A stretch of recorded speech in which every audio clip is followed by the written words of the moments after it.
নিয়ে আলোচনা পেশ করছেন মাওলানা মামুনুর রশিদ সিদ্দিকী, কেন্দ্রীয় যুগ্ম মহাসচিব, বাংলাদেশ ইসলামিক মিডিয়া কল্যাণ পরিষদ। হুজুরের মোবাইল নাম্বার 01712773951।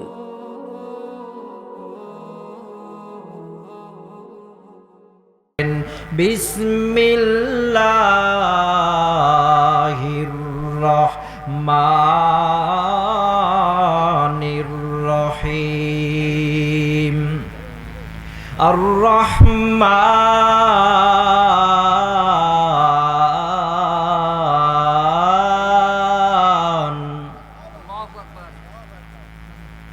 আল্লামাল কুরআন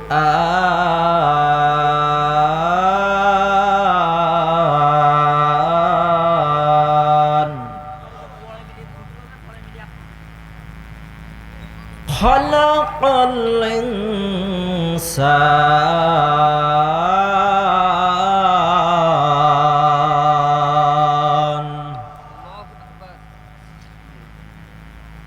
আল্লামাহুল বায়ান।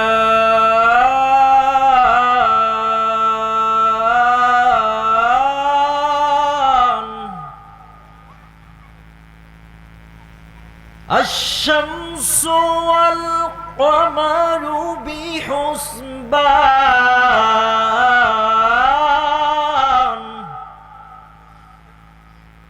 ওয়ান নাজমু ওয়াশ-শাজারু ইয়াসজুদান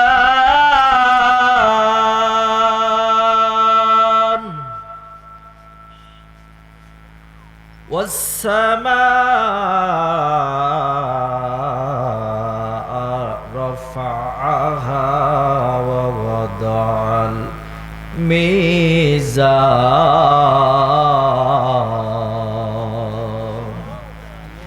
আমার ভালোবাসার জায়গা মদিনা,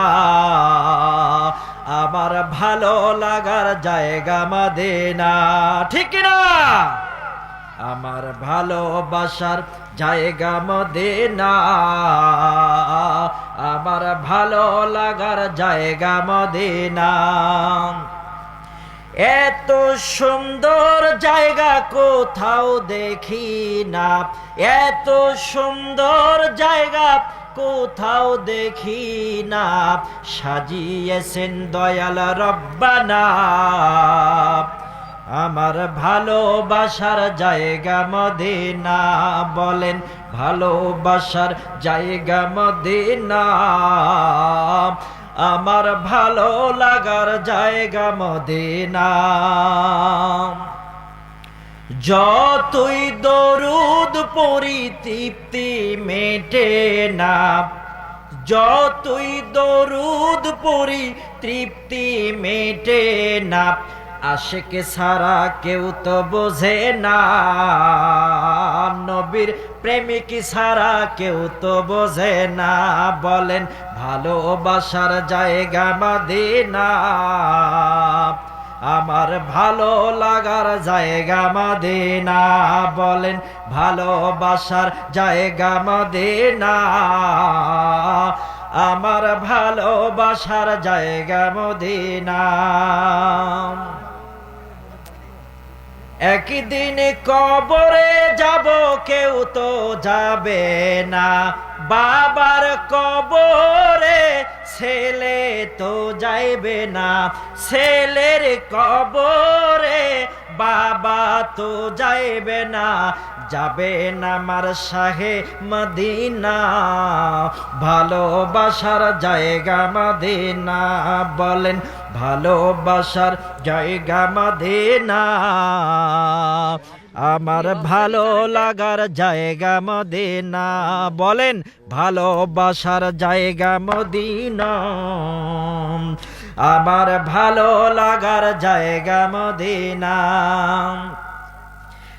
আমার জীবনে কত বেশি গুনাহ, আপনার জীবনে কত বেশি গুনাহ, তাই নবীজির কদম ছাড়ি না, তাই তো মোরা নামাজ ছাড়ি না, হায়রে তাই তো মোরা নামাজ ছাড়ি না, তাই তো নবীর কদম ছাড়ি না।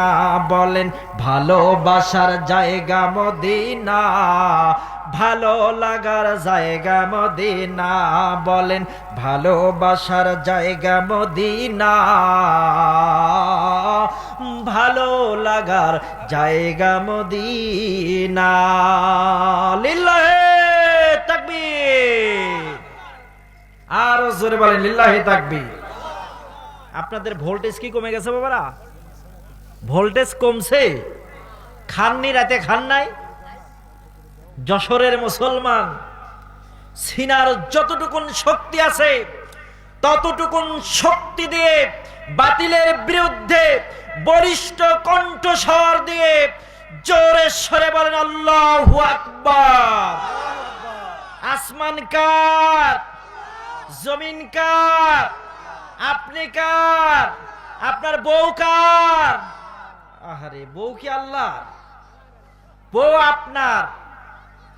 সম্মানিত ভাইয়েরা আমার, অনেকক্ষণ যাবত আপনারা এই তাফসীর মাহফিল শুনছেন। তৃতীয় বক্তা থেকে শুরু করে দ্বিতীয় বক্তা মেহমান অনেক সুন্দর জমকালো আলোচনা রাখলেন। ফরহাদ খন্দকার সাতক্ষীরা, অনেক সাজানো গোছানো সুললিত মাধুর্য, তার কণ্ঠের ভেতরে একটা মায়া মায়া ভাব, কান্না কান্না ভাব। আমিও খুব অধীর আগ্রহে তার আলোচনা শুনলাম।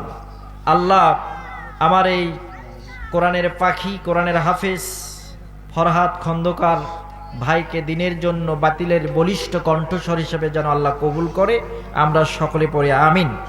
আজকের এই সাতবাড়িয়া চাদরা পাসানিপাড়া বাইতুল আমান জামে মসজিদের উদ্যোগে দ্বিতীয় তাফসিরুল কোরআন মাহফিল, এই মাহফিলের সম্মানিত সভাপতি সাহেব, সহ সভাপতি মাহফিল পরিচালনায় আমার সামনে তাওহিদের পতাকাবাহী, তাওহিদপন্থী এক ঝাঁক তরুণ মুসলমান ভাইয়েরা থাকতে পারে, স্বাধীন বাংলাদেশের গোয়েন্দা ডিপার্টমেন্টের ভাইয়েরা, সাংবাদিক ভাইয়েরা, পর্দার অন্তরালে বসে থাকা আমার সম্মানিতা সহজ সরল আমার প্রাণের আমার শ্রদ্ধেয় মায়েরা, সকলের প্রতি এই যান্ত্রিক আওয়াজ এই গহীন রাত্রি নিশীতে যতদূর পর্যন্ত যাচ্ছে, সকলের প্রতি আমার হৃদয় নিংড়ানো সালাম, আমার ভক্তির স্বরে সুমধুর কণ্ঠে আপনাদের সামনে পেশ করছি আবারও আসসালামু আলাইকুম ওয়া রাহমাতুল্লাহি ওয়া বারাকাতুহু।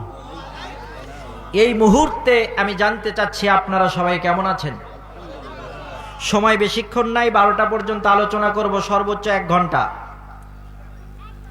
এই 1 ঘন্টা আমার সাথে কারা কারা থাকবেন? 2 হাত উঠায়া একটু আমার আল্লাহকে দেখায় লিল্লাহি তাকবীর। সম্মানিতা মায়েরা আছেন, মায়েদের সম্পর্কে কিছু আলোচনা হয়েছে, কিছু বলবে কি কেউ? তো আপনারা যারা আসছেন কোরআনের মাহফিলে আমার সাথে আখিরি মুনাজাত করে যাবেন তো ইনশাআল্লাহ?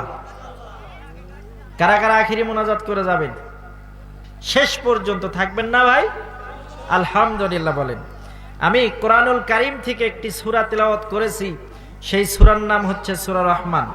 সূরার নাম কি? আরো জোরে বলেন, সূরার নাম কি? এই সূরা রহমান থেকে কিছুক্ষণ আলোচনা করব। আল্লাহ পাক আমাকে বলার এবং আপনাদের সবাইকে ধৈর্য ধরে শোনার তৌফিক দান করুক, আমরা সকলে পড়ি আমিন। আমার সাথে কণ্ঠকে উজাড় করে দিয়ে আমার সাথে জোরে সোরে পড়ি, আর বিতাড়িত মরদুদ শয়তানের নিকট থেকে আমরা আল্লাহর নিকটে পানা চাচ্ছি।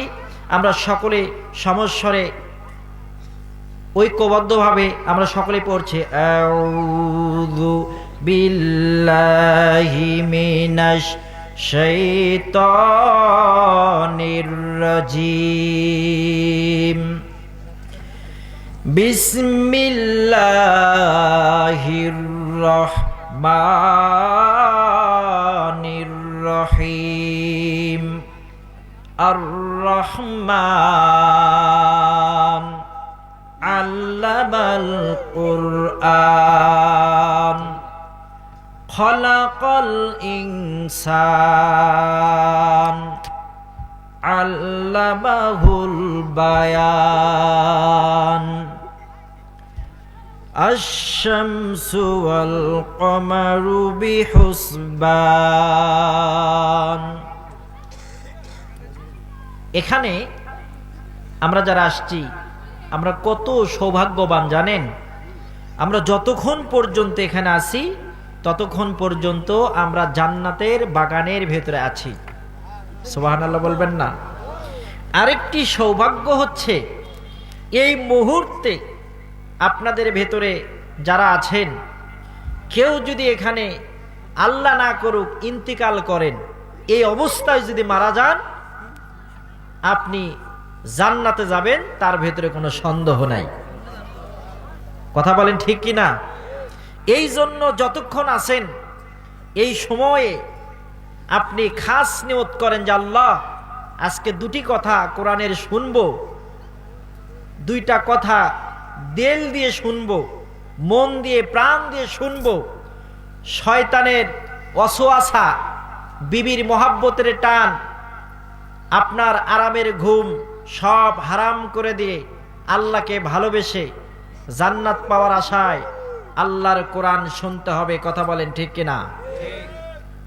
দুনিয়ার সব কিছু আপনি মাথার ভেতর থেকে দূরে ফেলে দেন, আপনি ফ্রেশ আপনার মাইন্ডটাকে একবার সেট আপ করেন, আপনি চোখটা বন্ধ করেন, দেখেন আপনার পেছনে আপনার পরিবার, আপনার সন্তান, আপনার মায়া মহাব্বত।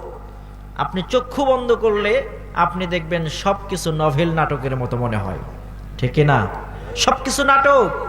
আপনার একটা স্ত্রী আছে, আপনার একটা সন্তান আছে, আপনার বাবা আছে, আপনার মা আছে। চক্ষুটা বন্ধ করে দেখেন, একবার নিরালায় নির্জনে বসে একবার মুআলাকা করে দেখেন, নিজের মনকে প্রশ্ন করেন ছিলাম কোথায়, আসলাম কোথায়, যাব কোথায়। সম্মানিত ভাইয়েরা আমার, আমরা কেউ এই দুনিয়ায় ছিলাম না, ঠিক কি না? আবার একদিন এই দুনিয়াতে আমরা থাকবো না, আমরা এই দুনিয়া ছেড়ে চলে যাব। সম্মানিত বাবাজিরা আমার, আল্লাহ রাব্বুল আলামিন বললেন ওয়ামা খালাকুতুল জিন্না ওয়াল ইনসা ইল্লা লিয়াবুদুন।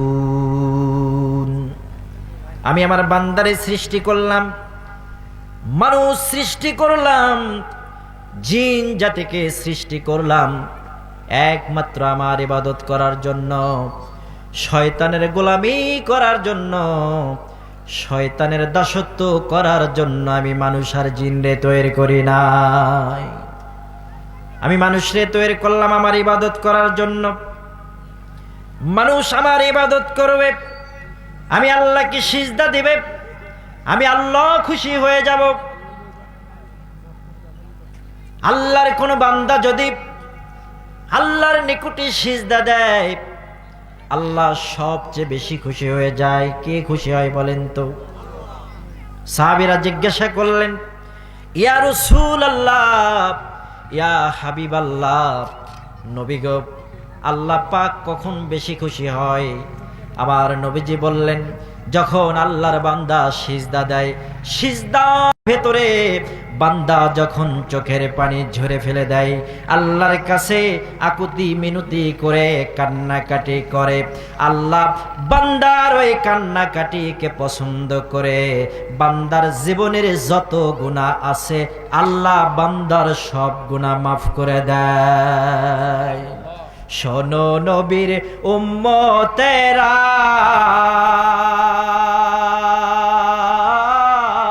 হয়ে আজি দিশাহারা, কোরআন হাদিস ছেড়ে চলো যখন যাহা চাই মনে, নবী বিনে কে তরাবে ফুলসিরাত মিজানে, নবী বিনে কে তরাবে ফুলসিরাত মিজানে। দয়ার নবী জীবন ভরে দিনের লাগি কষ্ট করে, দান দান শহীদ করিলেন, দান দান শহীদ করিলেন উহুদেরই ময়দানে। নবী বিনে কে তরাবে ফুলসিরাত মিজানে, নবী বিনে কে তরাবে ফুলসিরাত মিজানে। কেমন এতিম নবী আমার, মাতা পিতা নাই যে তাহার, তারপরও কত মারা মারলো তাকে দুশ্মনে। নবী বিনে কে তরাবে ফুলসিরাত মিজানে, নবী বিনে কে তরাবে ফুলসিরাত মিজানে। নবীর মায়া নাই কি তোমার,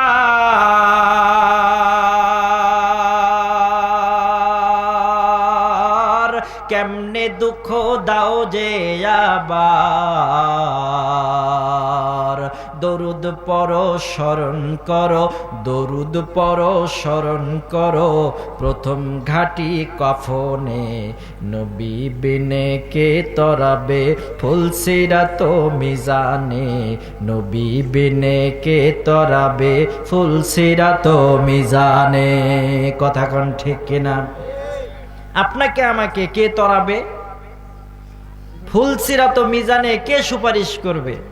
খাজা বাবা, ভণ্ড বাবা, শাহর আলী বাবা, এই বাবা, সেই বাবা, তালা বাবা, ল্যাংটা বাবা? কোনো বাবা আপনারে সুপারিশ করতে পারবে না। একমাত্র সুপারিশ করবেন আপনার আমার জন্য দয়ার নবী, মায়ার নবী আহমদে মোস্তফা, মোহাম্মদে মোস্তফা, মরুরুদ্দুল আলী, মা আমিনার নয়নমণি, নবীকুলের শিরোমণি, তামাম দুনিয়ার কান্ডারি ভান্ডারি শাফাতের নবী, নবী মুহাম্মদুর রাসূলুল্লাহ। আর যদি এরকম বলে কেরমান কাতিবিন রোজ হাসরের দিন, কেরমান কাতিবিন রোজ হাসরের দিন, তোরা যারা ছিলি ল্যাংটা বাবার লোক, তোদের জুতা মাইরে কইব জাহান্নামে ঢোক। আছে না ল্যাংটা বাবার দল? এক কথা বলেন, ল্যাংটা বাবার দলের লোক আছে না নাই? কেরমান কাতিবিন রোজ হাসরের দিন, কেরমান কাতিবিন রোজ হাসরের দিন, মাওলার দরবারে যদি করে অভিযোগ, হায়রে মাওলার দরবারে যদি করে অভিযোগ, আমি বলবো দুনিয়ায় ছিলাম ল্যাংটা বাবার লোক। আছে না নাই? এই গানটা তো এইভাবে না বলে এইভাবে বলার দরকার ছিল। কেরমান কাতিবিন রোজ হাসরের দিন, কেরমান কাতিবিন রোজ হাসরের দিন, তোরা যারা ছিলি ল্যাংটা বাবার লোক, তোদের জুতা মাইরে কইব জাহান্নামে ঢোক, তোদের জুতা মাইরে কইব জাহান্নামে ঢোক। গানটা তো এইভাবে বলার দরকার ছিল। কিরমান কাতিবিন রোজ হাসরের দিন, কিরমান কাতিবিন রোজ হাসরের দিন, মাওলার দরবারে যদি করে অভিযোগ, আমি বলবো দুনিয়ায় ছিলাম মুহাম্মাদের লোক, আমি বলবো দুনিয়ায় ছিলাম নবীজির উম্মত। ঠিক না? নবীজির উম্মত আমরা হতে পেরেছি, সেই জন্য আল্লাহর দরবারে লাখো কোটি শুকর গুজার করি, আলহামদুলিল্লাহ। সম্মানিত ভাইয়েরা আমার, এই কোরআনটা নাজিল হয়েছে আমার নবীজির উপরে, আমার নবীজির উপরে এই কোরআনটা নাজিল হলো। আমার নবীজি কোরআন পেয়ে ধন্য হয়ে গেল। যদি আমরা এই কোরআনটা মানি, আমরাও ধন্য হয়ে যাব। আমার নবীজি বলেছে, আমার উপরে যে কিতাব আল্লাহ রাব্বুল আলামিন নাজিল করেছে, আমার কোন উম্মত যদি এই কিতাবকে ফলো করে, অনুসরণ করে, ওই উম্মত আর আমি নবীজি একই জান্নাতে থাকব। নবীজির সঙ্গে আপনার আমার জান্নাত হয়ে যাবে যদি আমরা কোরআনকে ফলো করি। আজকে তামাম বিশ্বে শান্তি নাই, হাহাকার। বাংলাদেশে ঢাকা সেই টঙ্গী ইজতেমায় তাবলীগ জামাত হবে, সেইটা নিয়ে মারামারি, 5 জন খুন হয়েছে। কথা বলেন ঠিক কিনা? সম্মানিত ভাইয়েরা আমার, কোরআন সঠিকভাবে না বোঝার কারণে পৃথিবীর কোথাও শান্তি নাই। শান্তি যদি পেতে চান ফিরে আসতে হবে কোথায়? কোরআনের কাছে। কোরআন এমন একটা বাণী, কোরআন তিলাওয়াত করলেও হৃদয়টা ক্ষান্ত হয়ে যায়, হৃদয়টা শান্ত হয়ে যায়। এত সুন্দর কোরআন আল্লাহ রাব্বুল আলামিন নাজিল করেছে। সম্মানিত ভাইয়েরা আমার, এই আল্লাহর কোরআন, এই কোরআনের সবচাইতে সুন্দর একটা সূরা আছে, সেই সূরার নাম হলো সূরা রহমান। সূরার নাম কি? সূরাতুর রহমান। কোরআনুল কারীমে কয়টা সূরা আছে? কথা বলবেন, জোরে সোরে একটু কথা বলবেন। কয়টা সূরা আছে? 114টা সূরার ভিতরে এমন একটা সূরা, যেই সূরার নাম হচ্ছে রহমান। এই রহমান সূরা 55 নম্বর একটা সূরা। এই সূরা এত সুন্দর একটা সূরা, প্রত্যেকটা জিনিসের সৌন্দর্য আছে, সব জিনিসের সৌন্দর্য আছে। আজকের আলোচনার সৌন্দর্য হচ্ছে সভাপতি। কথা বলেন ঠিক কিনা? আলোচনা আছে কিন্তু সভাপতি নাই, তাহলে কে আলোচনা স্টার্ট করবে? তাহলে আলোচনার মধ্যমণি হচ্ছে কি? সভাপতি সাহেব। আবার সব আছে, মাইক নাই, আলোচনা হবে? প্রত্যেকটা জিনিসের মূল্য আছে আর প্রত্যেকটা জিনিসের একটা সৌন্দর্য আছে। তেমনি কোরআনের একটা সৌন্দর্য আছে, সেই সৌন্দর্য হচ্ছে সূরা রহমান। সুবহানাল্লাহ বলেন। একটু পরে যদি আপনারা আপনাদের দিল দিয়ে এই কোরআনটা শোনেন, আপনার চোখ দিয়ে পানি বেয়ে বেয়ে পড়বে। আল্লাহর কোরআন এত সুন্দরভাবে সাজিয়েছেন। আমার রব্বুল আলামিন কোরআনুল কারীমে বলেছেন আর রহমান। রহমান কার নাম বলেন তো? আল্লাহর নাম। যখন আমার নবীজি মক্কায় ছিলেন, এমন সময় যখন এই সূরা রহমানটা নাজিল হয়ে গেল, কাফেররা আমার নবীজিকে বললেন ওমান রহমান, রহমানকে আমরা তো জানি না। লাত উজ্জা হবল সবল 313টা 360টা মূর্তি কাবা শরীফের ভেতরে ছিল। এই 360টা মূর্তির আলাদা আলাদা নাম ছিল। কাফেররা ওই 360টা মূর্তি পূজার ইবাদত করত। যখন আমার নবীজির উপরে কোরআনটা নাজিল হয়ে গেল, এই সূরা রহমান যখন নাজিল হলো, তখন কাফেররা বলা বলি করতে লাগলো ওমান রহমান, আমাদের প্রভু তো অনেকগুলো, লাত উজ্জা হবল সবল ইত্যাদি নাম। আর ওমান রহমান, রহমানকে রহমানকে এক রহমানকে আমার নবীজিকে বিব্রতকর প্রশ্ন করলেন। আল্লাহ রাব্বুল আলামিন কোরআনটা নাজিল করে দিয়ে তামাম বিশ্বের কাফের মুশরিকদের সংশয় দূর করে দিলেন। রহমানকে, রহমান হচ্ছেন তিনি যিনি হচ্ছেন তামাম পৃথিবীর পালনকর্তা।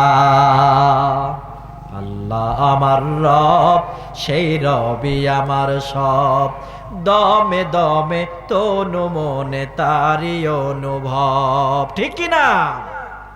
আমার রব একমাত্র রব, যে রব আমাদের সৃষ্টিকর্তা। আপনার আমার সৃষ্টিকর্তা হচ্ছেন রব। আল্লাহর নবী মূসা আলাইহিস সালাম আল্লাহকে বলে, আল্লাহ তুমি যে আমাদের রব, তামাম পৃথিবী যে তুমি চালাও, তার প্রমাণ তুমি আমার চোখের সামনে দাও। তুমি কি ঘুমাও না? তোমার কি ঘুম নাই? আল্লাহ বলে, মূসা আমার ঘুম নাই। মূসা বলে, আল্লাহ তুমি ঘুমাও কিন্তু বলো না। আল্লাহ বলে, আমি ঘুমাই না। ও মূসা রে, তুমি যদি জানতে চাও হাতের মধ্যে 2টা গ্লাস নাও। কি নিতে বলেছে জোরে বলেন তো? গ্লাস নাও। নেওয়ার পরে রাত্রিবেলা তুমি ঘুমাবা না, ওই 2 হাতে 2টা গ্লাস নিয়ে চন্দ্রের দিকে তাকিয়ে থাকবা। মূসা নবী 2টা গ্লাস নিয়ে চন্দ্রের দিকে তাকিয়ে আছে। কখন জানি ঘুমের আগে একটা স্টেপ আসে, সেটা হচ্ছে তন্দ্রা। আগে তন্দ্রা, তারপরে হলো ঘুম। আগে তন্দ্রা, তারপরে হচ্ছে ঘুম। এই স্লিপের এই যে তন্দ্রা যখন মুসা নবীর চোখের মধ্যে আক্রমণ করলো, মুসা নবী একটু ঝাঁকি দিলেন, ঝাঁকি দিয়ে হাতের মধ্যে দুইটা গ্লাস ভেঙ্গে ফেললেন। আল্লাহ বলে, মুসা রে, গ্লাস কেন ভেঙ্গে গেল? মুসা নবী বলে, আল্লাহ, আমার চোখের ভিতরে তন্দ্রার উপক্রম হয়েছে, এই জন্য আমার হাতের মধ্যে দুইটা গ্লাসকে আমি কন্ট্রোল করতে পারি নাই। আল্লাহ বললেন, মুসা রে, সামান্য তন্দ্রার কারণে তুমি মুসা যদি দুইটা গ্লাসকে কন্ট্রোল করতে না পারো, আমি আল্লাহ যদি ঘুমাই, তামাম পৃথিবীকে আমি আল্লাহ কেমনে কন্ট্রোল করব? জোরে জোরে বলেন সুবহানাল্লাহ।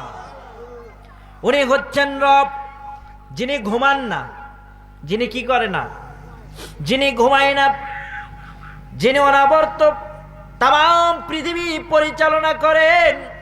মুসা আলাইহিস সালাম বারবার আল্লাহকে প্রশ্ন করে। জমিনের ভিতরে যতগুলো নবী আসছিল, সব চাইতে বেশি আল্লাহকে প্রশ্ন করেছে মুসা আলাইহিস সালাম। কথা বলেন ঠিক কিনা? এই মুসাকে বলা হয়েছে মুসা কালিমুল্লাহ। এত সুন্দর একটা নাম আল্লাহ রাব্বুল আলামিন দিয়েছিলেন। জিহ্বার মধ্যে তুতলা তুতলা ভাব, তেমন সুন্দর করে কথা বলতে পারে না। আল্লাহ বলে, মুসা গো, তোমাকে আমি তোমার জাতির নিকটে এই বাণীটা পৌঁছানোর জন্য সৃষ্টি করলাম। ও মুসা, তোমার কণ্ঠের ভিতরে তুতলা তুতলা তোমার ভাই হারুনকে আমি আল্লাহ রাব্বুল আলামিন আমি নবুয়ত দান করে দিলাম।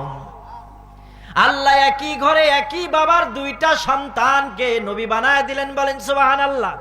আল্লাহর দয়া আছে না নাই?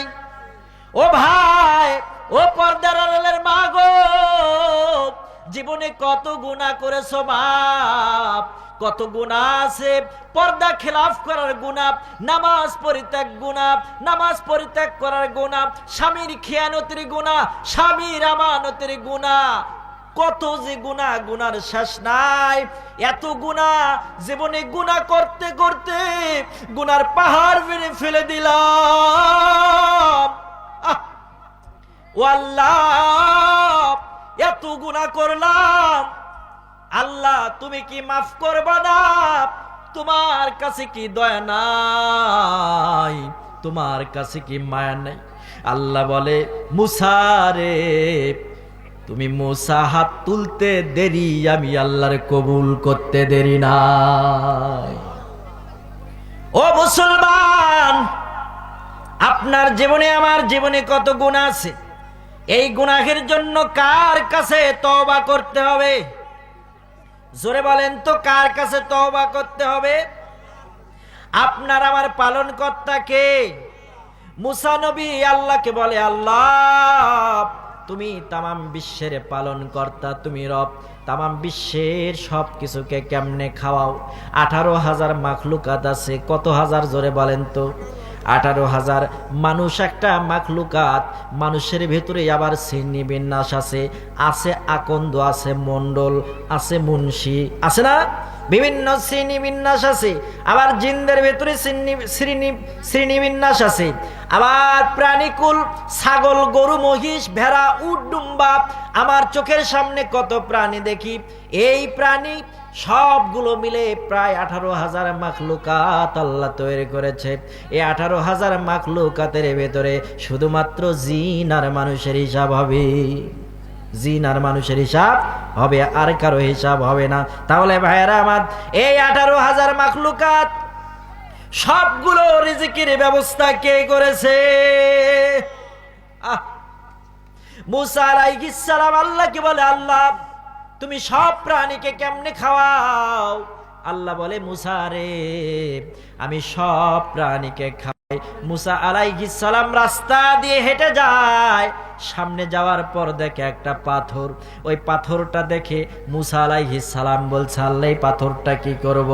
আল্লাহ বলে, মুসা ওই পাথরের ভেতরে তোমার লাঠি দিয়ে একটা আঘাত করো। মুসা নবী লাঠি দিয়ে একটা আঘাত করলো, পাথরটা ভেঙ্গে আরেকটা পাথর বের হলো। আরেকটা আঘাত করো, আরেকবার পাথর ভেঙ্গা অন্য কালার পাথর বের হলো। এইভাবে 3-4 বার পাথর ভাঙলেন, পাথরের কালার পরিবর্তন হয়ে গেল।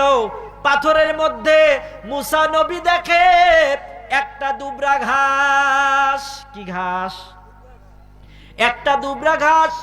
ওই ঘাসের ডগা কেটে দিচ্ছে একটা কীট পতঙ্গ, একটা পোকা। আর ওই ঘাসের ডগা বেয়ে বেয়ে পানি বেয়ে পড়ছে। ওই পানি খেয়ে পাথরের মধ্যে ওই পোকা জীবন ধারণ করছে। আল্লাহ বলে, মুসা তুমি কি দেখলা? ও মুসা তুমি কি দেখলা? মুসা বলে, আল্লাহ আমি দেখলাম ওই ঘাসের ডগা কেটে দিচ্ছে একটা পোকা, ওই পোকা পানি খেয়ে জীবন ধারণ করছে। আল্লাহ বলে, মুসা রে, পাথরের মধ্যে একটা পোকা ছিল, ওই পোকার খাবারের ব্যবস্থাও আমি রব্বুল আলামিন করেছি। ওই পাখি, ওই পোকা কিন্তু আশরাফুল মাখলুকাত নয়। আর আপনারা, আমরা আশরাফুল মাখলুকাত।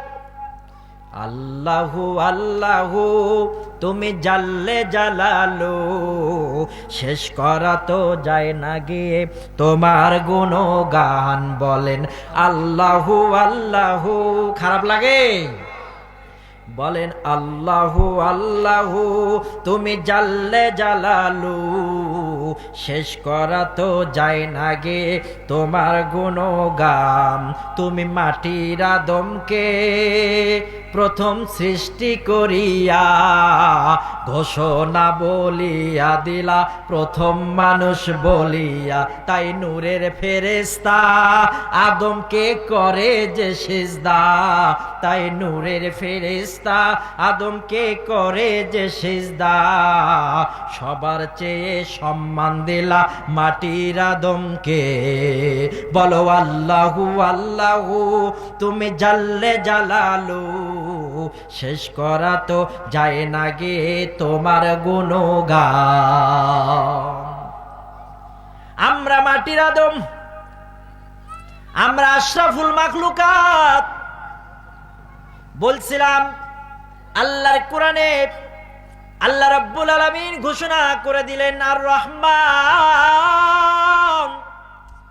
তিনি অত্যন্ত করুণাময়, দয়ালু।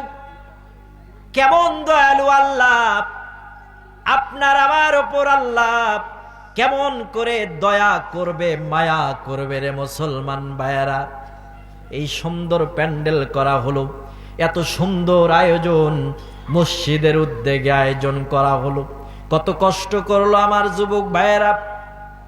সেই আবুল কালাম ভাই আমাকে ফোন দিয়ে সুদূর বগুড়া জেলা থেকে নিয়ে এসেছে। সেই মাগরিব থেকে দেখলাম কত সুন্দর সুন্দর আলোচনা এই মঞ্চে হচ্ছে। এক একজনের কণ্ঠ শুনে ইন্সপায়ার হয়ে যাচ্ছি। আহারে, যশোরের জমিনে এত সুন্দর সুন্দর কণ্ঠওয়ালা থাকতে কেন বগুড়ার হুজুর আনতে হবে? দরকার ছিল। আপনাদের জন্য নিয়ে এসেছে যে দূর থেকে হুজুর আসলে একটু আকর্ষণ বাড়বে, কোরআনের কথাগুলো শ্রবণ করবে। দুঃখের বিষয়, আফসোস লাগে, এত সুন্দর প্যান্ডেল হওয়ার পরও এই আল্লাহর কোরআনের এই তাফসিরুল মাহফিলে লোকজন না বসায়া ঘরের মধ্যে ঘুমায়। কথা বলেন ঠিক কিনা? আর ওই সোনা কলিজারা ঘরের ভিতরে ঘুমায়। ঘুমানোর পরে দেখবেন আপনি ওয়াজ শোনেন আর ওরা মোবাইলে টিকটক দেখে। ভাই যুবকেরা কথা বলেন ঠিক কিনা? ওরা মোবাইলে কি দেখে? টিকটক। আপনি কোরআন শোনেন আর ওরা দেখবেন ঝাঁকানাকা গান শুনতেছে। ওরা টিকটক দিয়ে গান শোনে। কি গান জানেন? কয় বউ না থাকিলে ঠান্ডার দিনে কেমন করে রাত কাটে, ও যার বউ নাই ঘরে সেই জানে। এ কথা কোন ঠিক না? কয় বউ না থাকিলে ঠান্ডার দিনে কেমন করে রাত কাটে, ও যার বউ নাই ঘরে সেই জানে, দাদা বিয়া আমায় কইরা দে। ওই ছেলেদের গানের দেখা দেখি এখন মেয়েরা ওই গানটা গায়। মোবাইলে খালি ঠেলা মারলে ঠেলা ঠেলের মোবাইল। আপনি জানেন আপনার সন্তান খুব ভালো, কিন্তু ল্যাপের ভেতরে পোস্ট অফিস বানাচ্ছে, কথা কোন ঠিক কিনা? কয় জামাই না থাকিলে ঠান্ডার দিনে কেমন করে রাত কাটে, ও যার জামাই নাই ঘরে সেই জানে, দাদা বিয়া আমায় কইরা দে। আপনারা যারা বাপ আছেন, যদি বিয়ের বয়সে কোনো যুবক থাকে, অজর থেকে যাওয়ার পরে কাল থেকে পাত্রী দেখে ওদেরকে বিয়ে দিয়ে দিবেন, ওদের ঈমান ভালো থাকবে। কথা বলেন ঠিক কিনা? আপনারা বাবারা যদি আপনার এই সন্তানগুলোর বিয়ের বয়সে যদি বিয়ে না পড়ায় দেন, তাহলে এই সন্তানগুলো তো ওয়াকাম কুকাম ইফটিজিং, এই ঝোপ ওই ঝোপ, এই পার্ক ওই পার্ক, ওয়াকাম কুকাম এরা তো করবেই। কথা কোন ঠিক কিনা? সন্তান ওয়াকাম কুকাম করবে, তার গুনাহ আপনি বাবা হিসেবে আপনি কবরে গেলে বিকাশের মতন ফ্ল্যাক্সি লোড করে আপনার আমুল্লামায় গুনাহ দেওয়া হবে। বাবাজিরা আমার, এই সুন্দর তাফসীর মাহফিলে যারা আসলো না, ওরা ভাগ্যবান না আপনারা ভাগ্যবান? ওদের কপালে দিন নাই, ওদের কপালে ইসলাম নাই। ওরা ইসলাম নামক দৌলত থেকে ওরা দূরে থাকলো, সওয়াব থেকে ওরা বঞ্চিত থাকলো। মুসলমান ভাইয়েরা রে আমার, লক্ষ্য করে শুনবেন, আমার রব্বুল আলামিন আমরা যতই গুনাহ করি না কেন আল্লাহ মাফ করার জন্য রেডি হয়ে আছে। রাত যখন গভীর হয়, আল্লাহ প্রথম আসমানে আসে, আসার পরে বলে, বান্দা কে আসো আমার কাছে রিজিক চাও, আমি আল্লাহ তাকে রিজিক দিয়ে দিব। কে আসো গুনাহগার, আমি আল্লাহর কাছে গুনাহ মাফ চাও, আমি আল্লাহ গুনাহ মাফ করে দেব। আমার নবীজির স্ত্রী আয়েশা রাদিয়াল্লাহু তাআলা আনহা, নবীজির স্ত্রী বলে, আল্লাহর কোন বান্দা যখন আল্লাহর ভয়ে চোখের পানি ফেলায়, এক ফোঁটা চোখের পানি গড়ে গালের কাছে আসার আগে আল্লাহ রব্বুল আলামিন তার জীবনের যত সগীরা গুনাহ আছে সবগুলা গুনাহ ঝরে দেয়। জোরে জোরে বলেন সুবহানাল্লাহ। আল্লাহ আপনাকে আমাকে মাফ করার জন্য আল্লাহ পাক তার দয়ার রহমতের সাগর খুলে দিয়েছে। এই জন্য আল্লাহ সূরা রহমানের ভিতরে জানায় দিলেন, আর রহমান, আমি অত্যন্ত করুণাময়, আমি অত্যন্ত দয়ালু। বান্দা তুমি যদি গুনাহ করো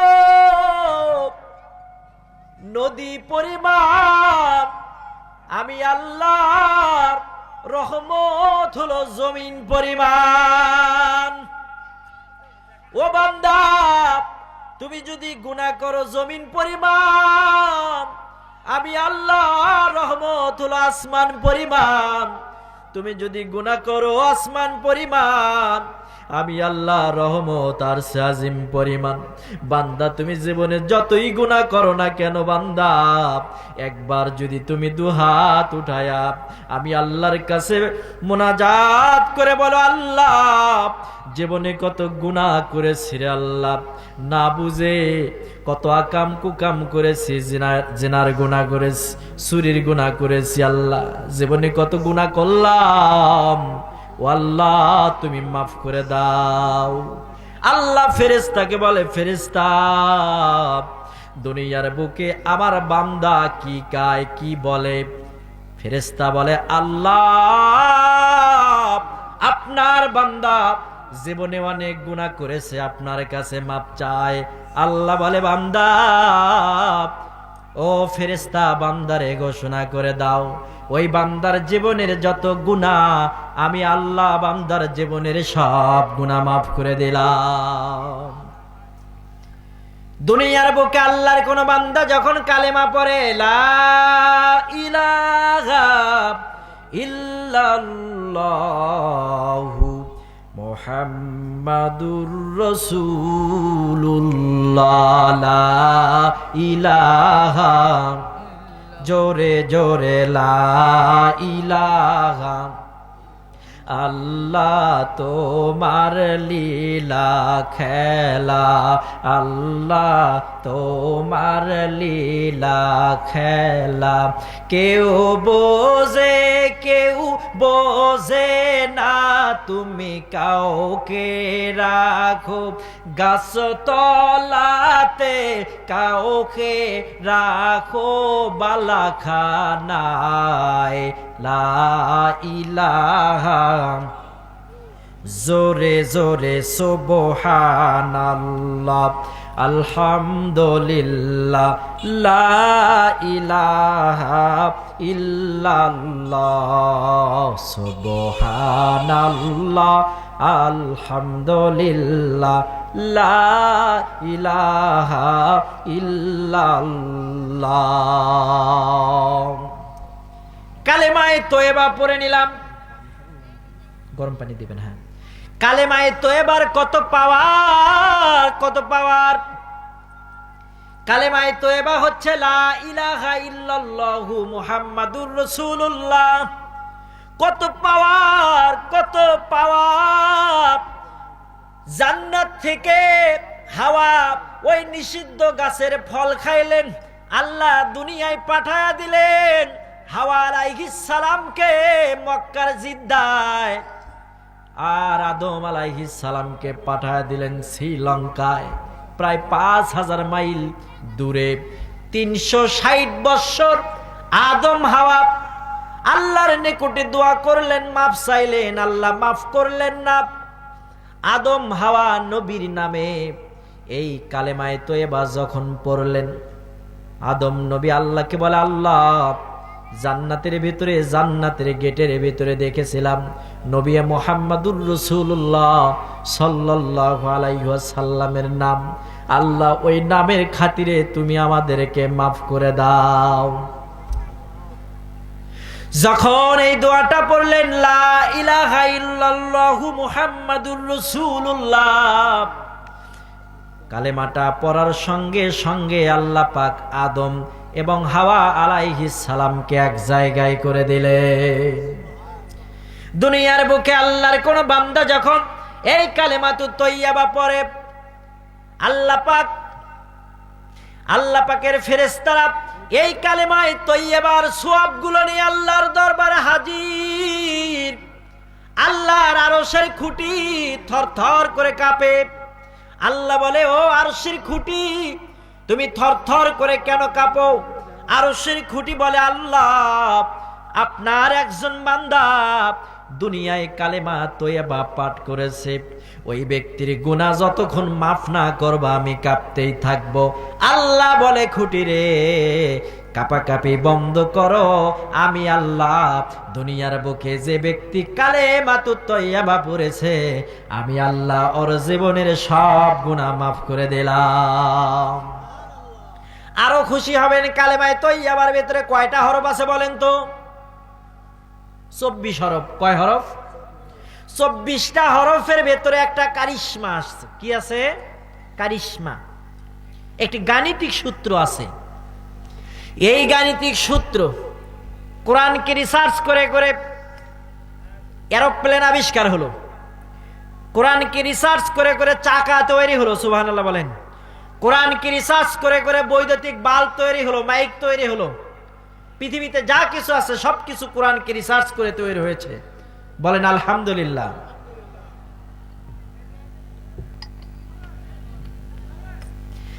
কালেমাতু তয়্যিবার ভেতরে গাণিতিক সূত্রটা কি?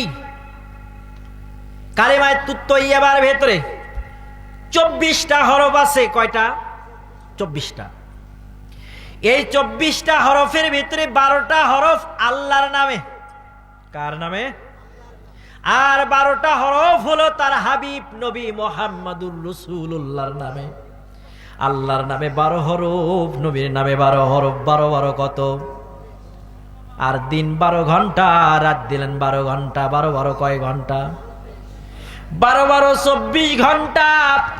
আল্লাহ নবীর নামে কালেমা দিলেন 24 হরফের।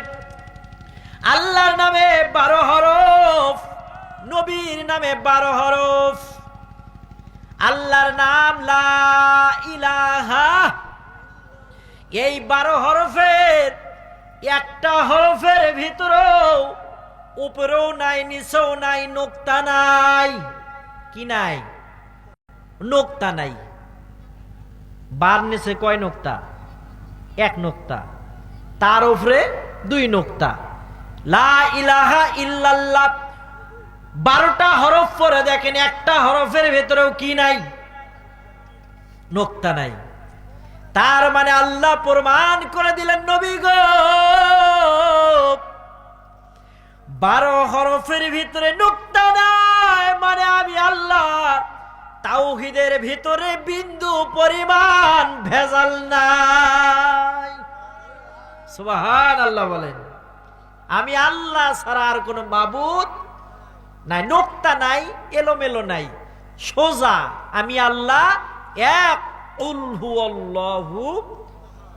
হুয়াল্লাহু আহাদ। আল্লাহ এক, লা ইলাহা ইল্লাল্লাহ। ও নবী, আপনি গোসা করবেন না, মন খারাপ করবেন না। আমি আল্লাহ আর আপনি বন্ধু, আপনি হাবিব। আমি আদম নবীকে তৈরি করে আদম নবীকে দিলাম আদম সফিউল্লাহ। নুহু নবীকে সৃষ্টি করে নুহুকে দিয়ে দিলাম নুহুল্লাহ। মুসা নবীকে সৃষ্টি করে দিয়ে দিলাম মুসা কালিমুল্লাহ। ঈসা নবীকে সৃষ্টি করে দিয়ে দিলাম ঈসা রুহুল্লাহ। ইব্রাহিম নবীকে সৃষ্টি করে দিয়ে দিলাম ইব্রাহিম খলিলুল্লাহ।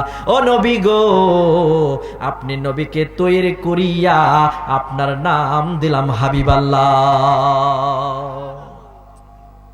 রহমাতুল লিল আলামিন নবী, রহমাতুল লিল আলামিন নবী। কোরআনে প্রমাণ, উম্মত বিনে কে বুঝিবে আমার দয়ার নবীর শান। বলেন, উম্মত বিনে কে বুঝিবে আমার দয়ার নবীর শান। নবী আমার মদিনার বুলবুল, আমার আল্লাহ খুশি হয়ে নাম রাখিলেন হাবিবে রসুল। ওই নবীকে কষ্ট দিলে, ওই নবীকে দুঃখ দিলে থাকবে না ঈমান। উম্মত বিনে কে বুঝিবে আমার দয়ার নবীর শান। আশেক বিনে কে বুঝিবে আমার দয়ার নবীর শান। নবীর ভালোবাসায় আল্লাহ নবীকে ডেকে ডেকে বলে, ও নবী গো, আমার নামে 12 হরফ দিলাম, আপনি রাগ করবেন না নবী গো। আমি আল্লাহ আপনার সম্মানে আখিরি নবী হইয়া আপনার নামেও 12টা হরফ দিয়ে দিলাম। আপনি আমার হাবিব, আপনি আমার বন্ধু। ইব্রাহিম খলিলুল্লাহ মানে যে ইব্রাহিম, আমি আল্লাহর জন্য পাগল, আর আমি নবী আপনার নাম দিলাম হাবিব আল্লাহ। আমি আল্লাহ স্বয়ং আপনি নবীজির জন্য পাগল। বলেন সুবহানাল্লাহ। ইয়া রাসূলুল্লাহ, ইয়া হাবিব আল্লাহ, আপনার নামের সাথে 12টা হরফ দিলাম। আমার নামের 12 হরফের সাথে নোক্তা নাই, আপনার 12 হরফের সাথেও নোক্তা নাই। ও নবী, আমি 12 হরফের সাথে, আমি আল্লাহর 12 হরফের সাথে নোক্তা নাই, মানে তাওহীদের মধ্যে ভেজাল নাই। আর আপনি নবী মুহাম্মাদুর রাসূলুল্লাহ, এই 12 হরফের ভিতরে নোক্তা নাই, তার মানে আপনি নবীর রিসালাতের মধ্যেও কোনো ভেজাল নাই। আপনি নবী ছাড়া আর কোনো নবী নাই, আপনি আখিরি নবী, আপনি শেষ নবী। আপনাকে এমন সম্মান আমি আল্লাহ দিয়েছি, সমস্ত নবীদের আগে আপনার উম্মতেরা জান্নাতে যাবে, আপনি নবীজি জান্নাতের তালা খুলবেন। আপনাকে একমাত্র আরশে আজিমে নিয়ে যা মেরাজ করেছি, আপনাকে ছাড়া এত সম্মান অন্য কোন নবীকে দেই নাই। মেরাজে উঠাইলাম, ও নবী কত সম্মান দিলাম। আপনার পায়ের জুতা আপনি খুলতে চেয়েছিলেন, আল্লাহ বলে ইয়া রাসূলুল্লাহ, ইয়া হাবিবাল্লাহ, নবী গো আপনি কেন পায়ের জুতা খোলেন? আমার নবীজি আল্লাহকে বলে, আল্লাহ আপনার আরশে মোবারক পবিত্র, আমার জুতার ধুলা যাতে আরশে মোবারকে না লাগে।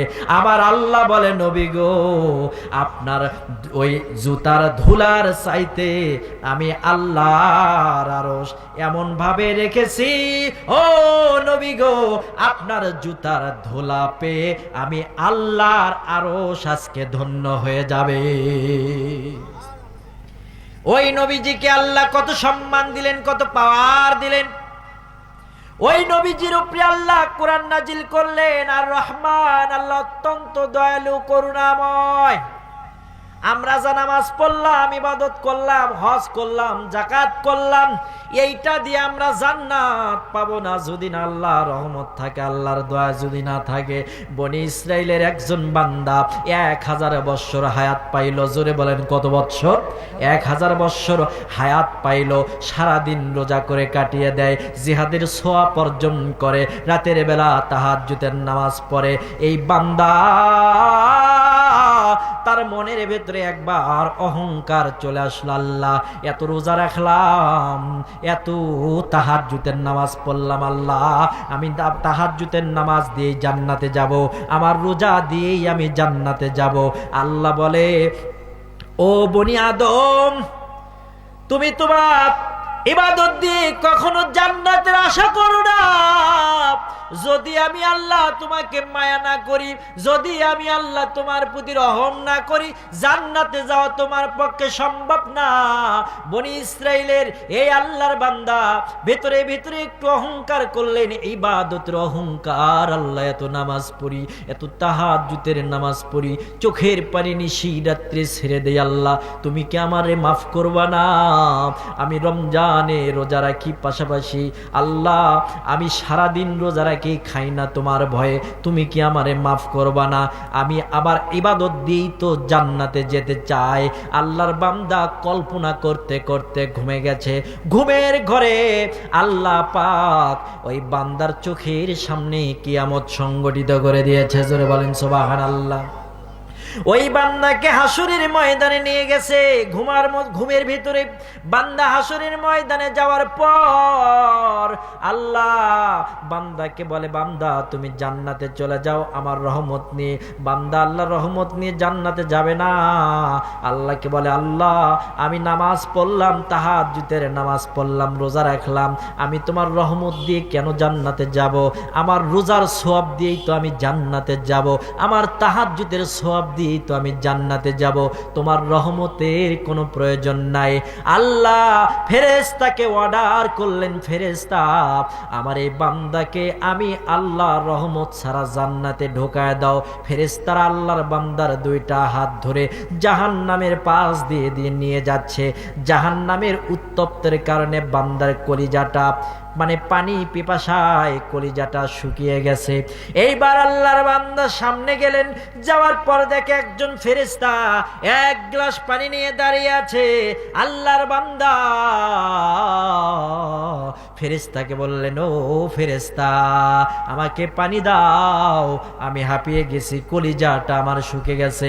আল্লাহর বান্দা ফেরেশতা বললেন, আল্লাহর বান্দা তুমি যদি পানি খেতে চাও তাহলে তোমার সারা জীবনের ইবাদত দিতে হবে। কি বলছে? সারা জীবনের ইবাদত দিয়ে যেতে হবে। আল্লাহর বান্দা বললেন, তাই দিব, আগে পানি দাও। এবার পানি নিছি, পানি নেওয়ার পরে পান করছে, করার পরে এই বান্দার 1000 বৎসর হায়াত, তাহাজ্জুদের নামাজ, সারা বৎসর রোজা, এত সিজদা, সওয়াব কি আর আছে? নাই। কি খা শেষ দিছে? এক গ্লাস পানি খেয়ে শেষ দিয়েছে, এবার আল্লাহর কাছে ধরা খেয়ে গেছে। আল্লাহ পাক তার বান্দাকে বলে, বান্দা এখন কেমনে জান্নাতে যাবা, তোমার তো একটা সওয়াবও নাই। এবার আল্লাহর বান্দা আল্লাহর কাছে কেঁদে কেঁদে বলে, আল্লাহ তুমি সারা ক্ষমা করার মালিক নাই। আল্লাহ পাক বলে, বান্দা আমি আল্লাহ তোমার উপরে রহমত করে, তোমার উপরে মায়া করে, দয়া করে তোমার জীবনের সব গুনাহ মাফ করে দে, তোমারে আমি রব্বুল আলামিন বিনা হিসাবে জান্নাতে দিয়ে দিলাম।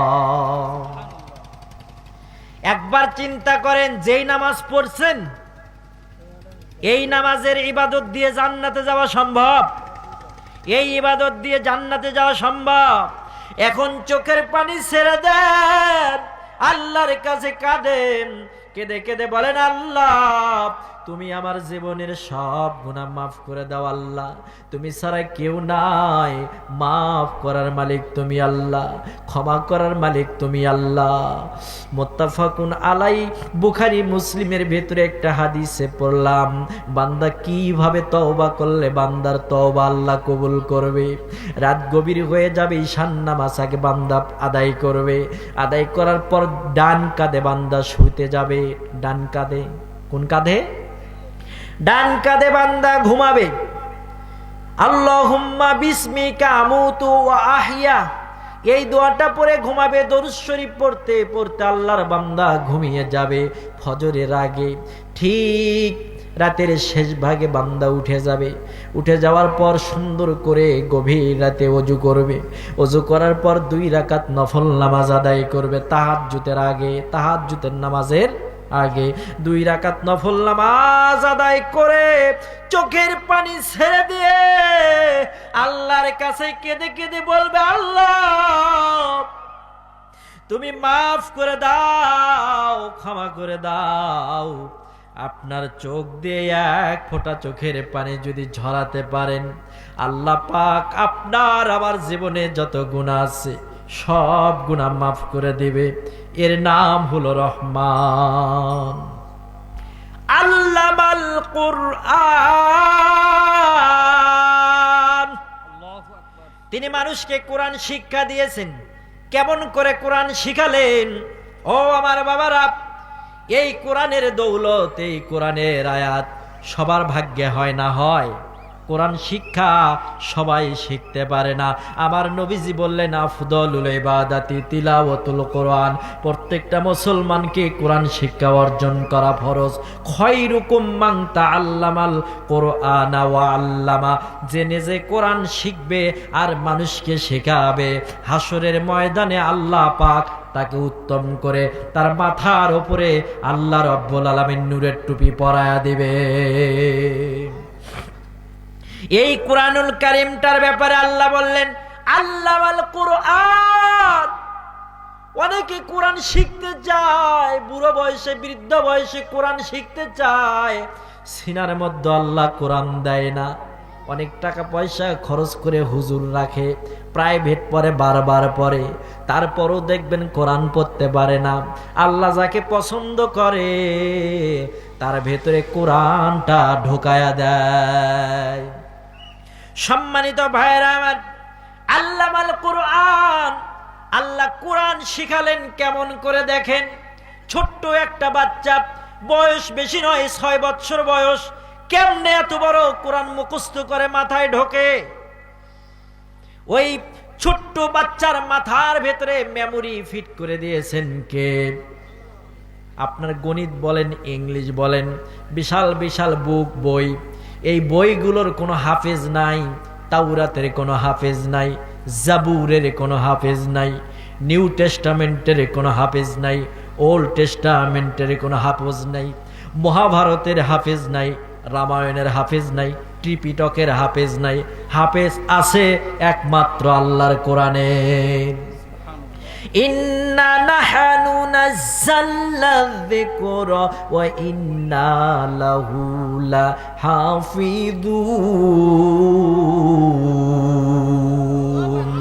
আল্লাহ বললেন, আমার এই কিতাব আমি নাজিল করেছি, আর কিতাবের সংরক্ষণের দায়িত্ব আমি আল্লাহর।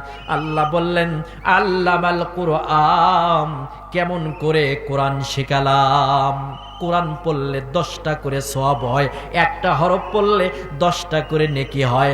আলিফ লাম মিম 3টা হরফ যদি কেউ পড়ে, আল্লাহ পাক তার আমুল্লামায় 30টা নেকি লেখায়া দিবে। ঠিক নাকি? 30টা নেকি লেখায়া দিবে। কেউ যদি এই কোরআনটা তিলাওয়াত করতে না পারে, এই কোরআনটা বুকের সঙ্গে জড়ায় ধরবে। কোরআনটা বুকের সঙ্গে কি ধরবেন? জড়ায় ধরবেন।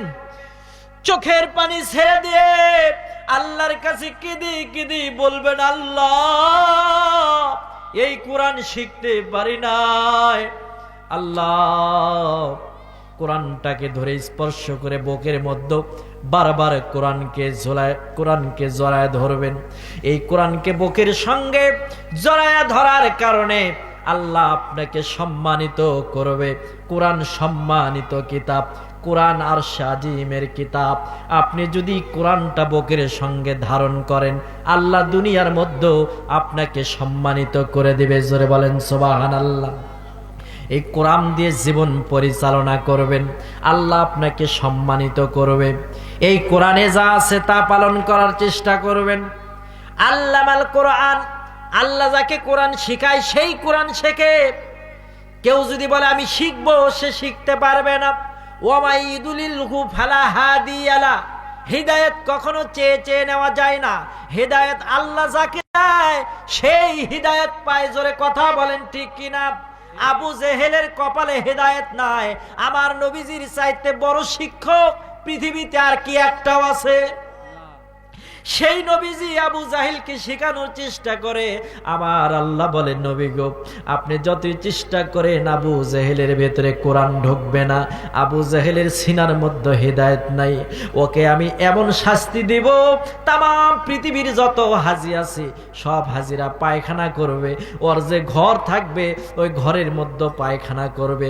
আন্তর্জাতিক গণল্যাট্রিন টয়লেট বানায় দিবে।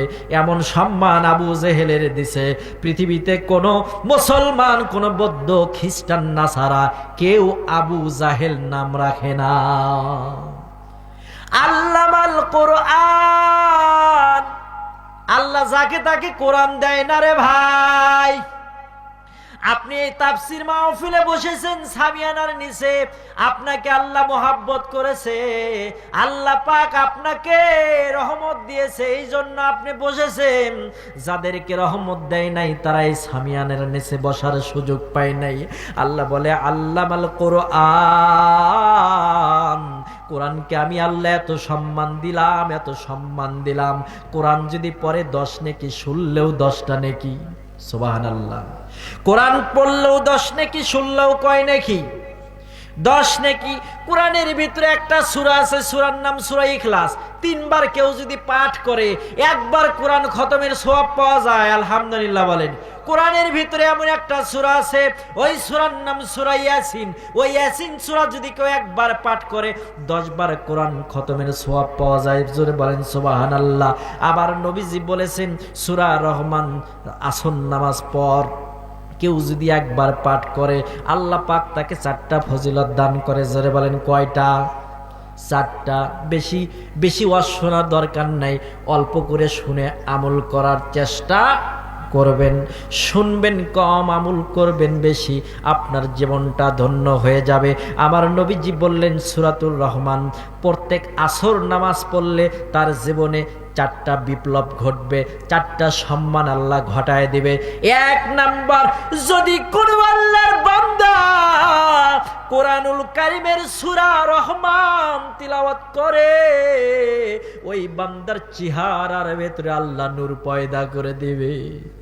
জোরে জোরে বলেন সুবহানাল্লাহ। চেহারার ভেতরে নূর আসবে, সূরা রহমান তিলাওয়াত করলে নূর আসবে। 2 নাম্বার, পুত্র স্ত্রী ওই স্বামীর তাবেদার হয়ে যাবে। সুবহানাল্লাহ বলেন। অনেকে বলে আমার বউ কথা শোনে না, আমার মেয়ে কথা শোনে না, আমার ছেলে কথা শোনে না। আপনি সূরাতুল রহমান তিলাওয়াত করবেন আসর নামাজের পর।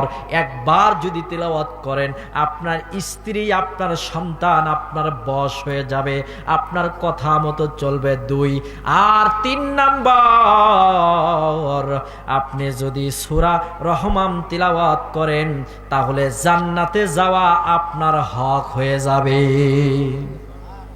4 নাম্বার, সূরা রহমান যদি আসর নামাজ পড়েন, কই থেকে আপনার রিজিক আসবে, কোথায় থেকে খাবার আসবে আপনি কল্পনাও করতে পারবেন না। প্রাচুর্যের দুয়ার, এই জমিনের দুয়ার রিজিকের জন্য খুলে দিবে কে? সম্মানিত ভাইরা আমার, শেখ হাসিনা বলল আমি 41 সাল পর্যন্ত ক্ষমতায় থাকবো, ঠিক কিনা? আপনারা জানেন না? আল্লাহ বলে, ও শেখ হাসিনা, ক্ষমতার মালিক তুমি নও। অত ইজ্জু মান তাশা অত যিল্লু মান তাশা বিয়াদিকাল খায়র ইন্নাকা আলা কুল্লি শাইইন কাদির। ও হাসিনা, 41 সাল তো দূরের কথা, 45 মিনিটও সময় নাই। 45 মিনিটের ভেতরে বাংলাদেশ থেকে তোমারে পালায়া যেতে হবে। আপনারা বলেন তো, যারা আওয়ামী লীগ করেন, আপনাদের নেত্রী, দেশ নেত্রী শেখ হাসিনা, উনি কি জানতো এই ছাত্র আন্দোলনে বাংলাদেশ ছেড়ে পালায়া ভারত যেতে হবে? জানতো? উনি কিন্তু জানতো আমি রাষ্ট্রপতি, আমি প্রধানমন্ত্রী, দেশেই আমি আছি, বলতো না?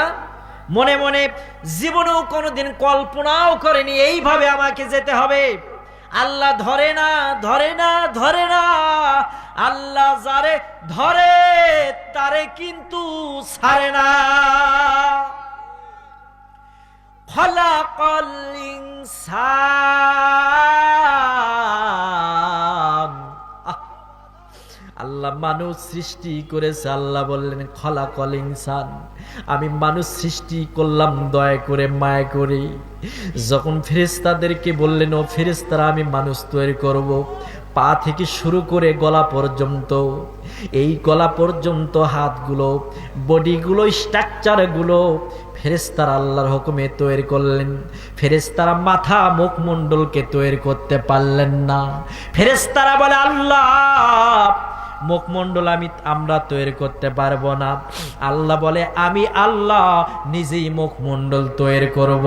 আল্লাহ দয়া করে অবয়ব দিয়ে সুন্দর মুখমণ্ডল তৈরি করলেন। বলেন সুবহানাল্লাহ। খলাকাল ইনসান, কেমন করে মানুষ সৃষ্টি করলেন? ও মুসলমান ভাইরা আমার, খলাকাল ইনসান, মানুষ সৃষ্টি করার রহস্য বড় উদ্ভব। আল্লাহ পাক সূরা বাকারার 28 নম্বর আয়াতের ভেতরে বললেন, কাইফা তাকফুরুনা বিল্লাহি ওয়া কুনতুম আমওয়াতান ফাআহয়াকুম সুম্মা ইউমিতুকুম সুম্মা ইউহয়িকুম সুম্মা ইলাইহি তুরজাউন। আল্লাহ বললেন, কাইফা তাকফুরুনা বিল্লাহ, তোমরা আল্লাহর সঙ্গে কিভাবে কুফরি করো। ওয়া কুনতুম আমওয়াতান, তোমাদের কোনো প্রাণ ছিল না। ওয়া কুনতুম আমওয়াতান ফাআহয়াকুম, তারপর তোমাদের জীবন দিলাম। সুম্মা ইউমিতুকুম, তারপর তোমাদের মৃত্যু ঘটাবো। সুম্মা ইউহয়িকুম, আবার তোমাদের জীবন দেব। সুম্মা ইলাইহি তুরজাউন, আবার কবরে আমার দিকেই তোমাদেরকে ফিরে আসতে হবে। ঠিক কি না? একবার লক্ষ্য করে দেখেন, আমরা যখন মায়ের গর্ভের ভিতরে ছিলাম, 1 ফোঁটা নাপাকি রক্ত ছিলাম। 1 ফোঁটা নাপাকি পানি থেকে রক্ত তৈরি করলো। 1 ফোঁটা নাপাকি পানি, এই নাপাকি পানি থেকে আল্লাহ কি তৈরি করলেন বাবারা? রক্ত। রক্ত তৈরি করার পরে এই রক্ত থেকে আল্লাহ পাক গোশত তৈরি করলেন। এই গোশত থেকে আবার আল্লাহ পাক সুন্দর একটা বডি তৈরি করলেন। বডি তৈরি করার পরে বডির ভেতরে একটা হাড় তৈরি করে দিলেন। যখন হাড় হয়ে গেল, স্ট্রাকচার হয়ে গেল, এই হাড়ের ভেতরে বডির ভেতরে আল্লাহ সুন্দর একটা রুহু ফিট করে দিলেন। মায়ের গর্ভের ভেতরে আপনি কি খাবেন সেই ব্যবস্থা পৃথিবীর কেউ করে নাই, স্বয়ং আল্লাহ করলেন। মায়ের নাভির সঙ্গে সন্তানের নাভির একটা কানেকশন করে দিলেন, তারের মাধ্যমে খাবারের প্রোটিনগুলো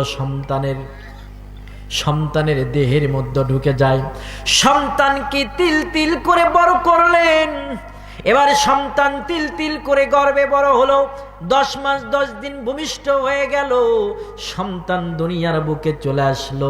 মা এত কষ্ট করলো রে, জন্ম দুঃখিনী মা আমার এত কষ্ট করলো। সন্তান দুনিয়ায় আসার পর সন্তানকে কষ্ট করে মা লালন পালন করলো। আজকে অধিকাংশ সন্তান বউকে বেশি ভালোবাসে, মাকে বেশি ভালোবাসে না। তোমরা কোনোদিনও মায়েরই মনেতে কষ্ট দিও না, তোমরা কোনোদিনও বাবারই মনেতে আঘাত দিও না। ও মায়ের মতো আপনজন আর পৃথিবীতে হবে না, হবে মায়ের মতো আপনজন আর পৃথিবীতে হবে না। তোমরা কোনোদিনও মায়ের মনেতে কষ্ট দিও না। কত পাপী আছে রে ভাই মাকে কষ্ট দেয়, আছে না নাই? জোরে জোরে কথা বলেন, আছে না নাই?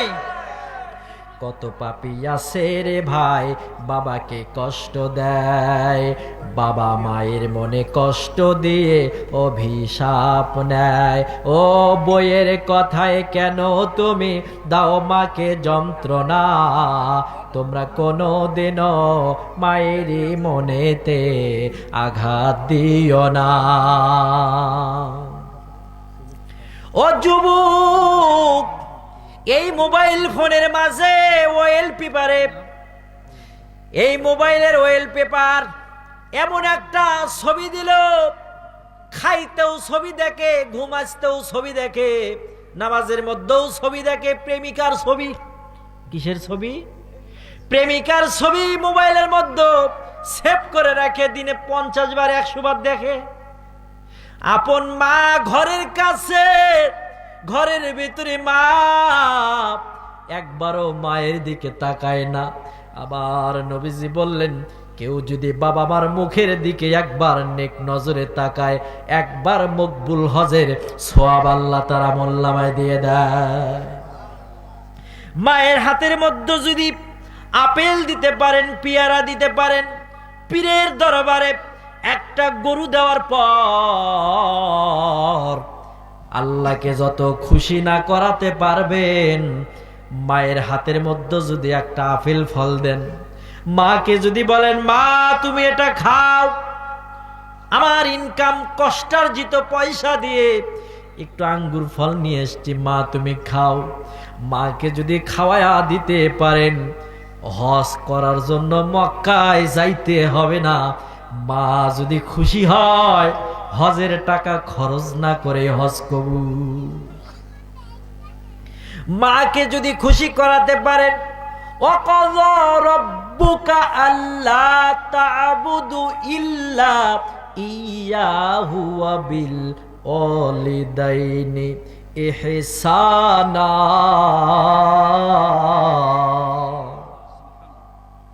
আল্লাহ পাক বললেন পিতা মাতার সাথে সৎ ব্যবহার করো।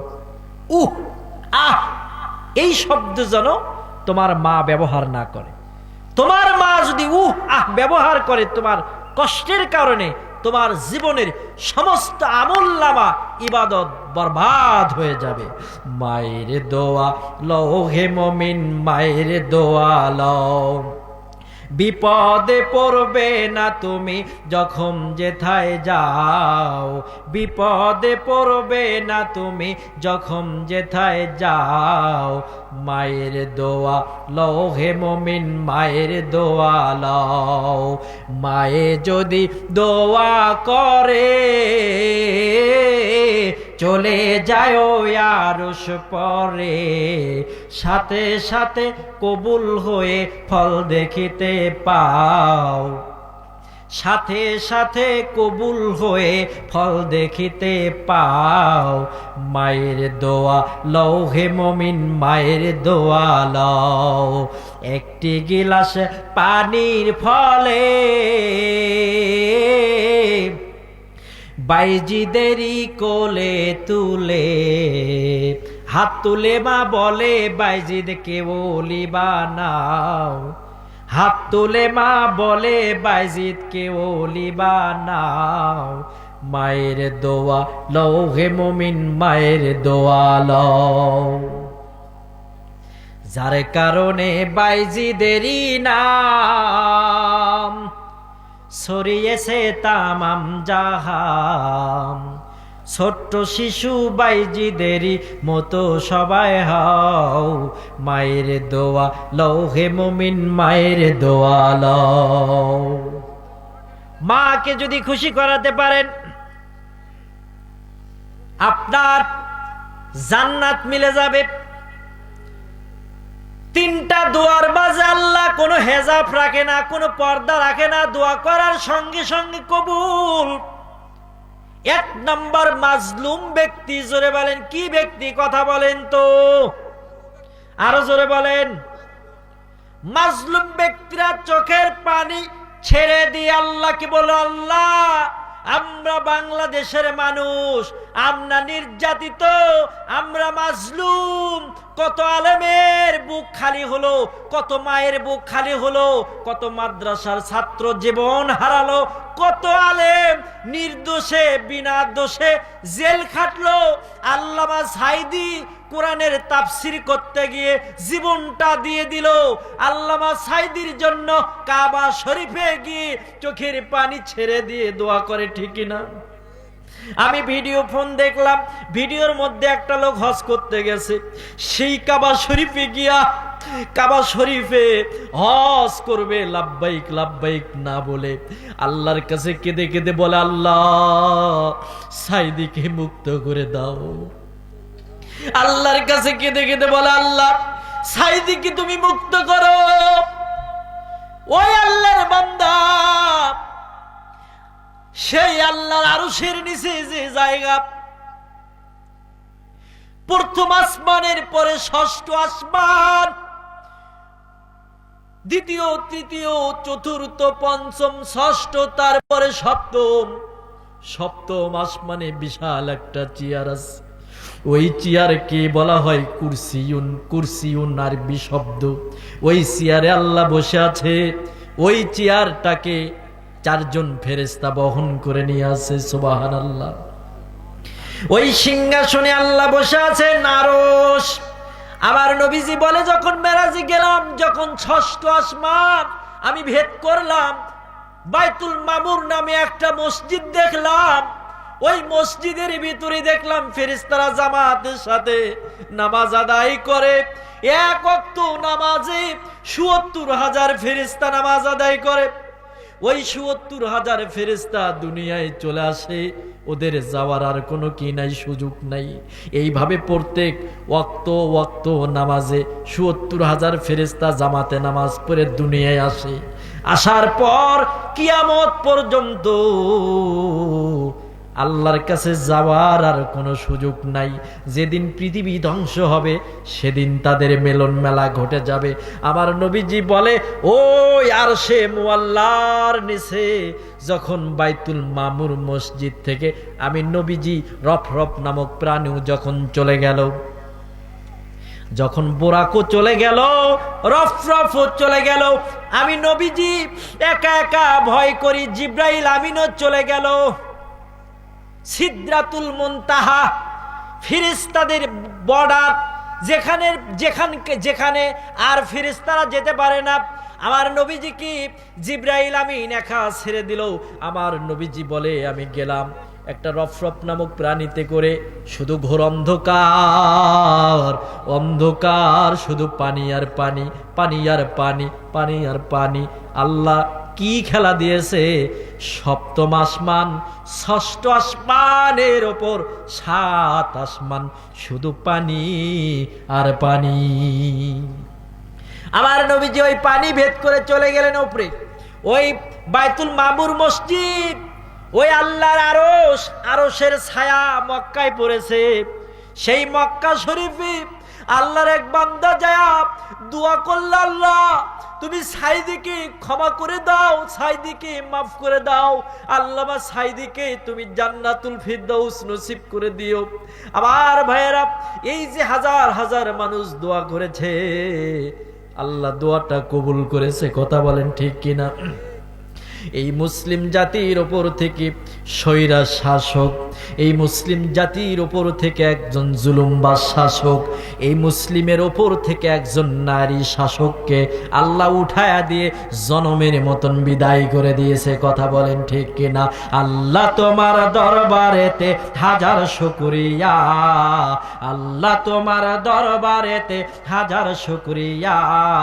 খুনি হাসিনা পালায়া গেল দেশটা ছাড়িয়া, হায়রে স্বৈরাচার পালায়া গেল দেশটা ছাড়িয়া। কোথায় আওয়ামী লীগ, কোথায় কাদের কাকা, কোথায় গেল ওই জালিমের গরম গরম কথা?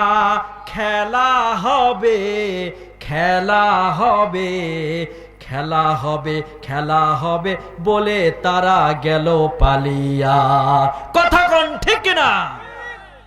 সম্মানিত ভাইয়েরা আমার, বললাম 3টা দোয়া আল্লাহর দরবারে কবুল। মাজলুম দোয়া করলে কবুল, কত মাজলুম দোয়া করলো, আল্লাহর আরশে দোয়া কবুল হয়ে গেল। 2 নাম্বার, মুসাফির যদি আল্লাহর কাছে দোয়া করে, ওই দোয়াটা কারেন্টের মতন কবুল হয়। আর 3 নাম্বার, যদি মা সন্তানের জন্য দোয়া করে, ওই দোয়াটা আল্লাহর আরশে যাইতে বেশিক্ষণ দেরি হয় না। ছোট্ট একটা ঘটনা শোনেন, মার সঙ্গে খারাপ ব্যবহার করলো, মাকে মার দিল, মার। আমি ছোট শুনলাম ঘটনা, দেখেন কি, আবার পার্শ্ববর্তী গ্রামে ঘটনাটা ঘটলো এইরকম। মাকে মারছে, যেই মা পেটে রাখছে, ওই মাকে মারার পর মা বদদুয়া দিছে। সন্তান সোয়া মেলে কাজ করতে গেছে, কিসের কাজ? সোয়া মেলে কাজ করতে গেছে, সোয়া মেলের বেলেট দিয়ে যে মাকে মারলো, সকালবেলা মারলো, দুপুরবেলা তার হাতটা নাই, এই হাতটা কেটে চলে গেল। এখনো লোকটা বেঁচে আছে, আল্লাহ মাফ করুক। শুধু শুনি মায়ের সঙ্গে সেদিন ঝগড়া লেগেছিল, মাকে নাকি মেরেছিল, আল্লাহ তার হাতটা নিয়ে নিছে।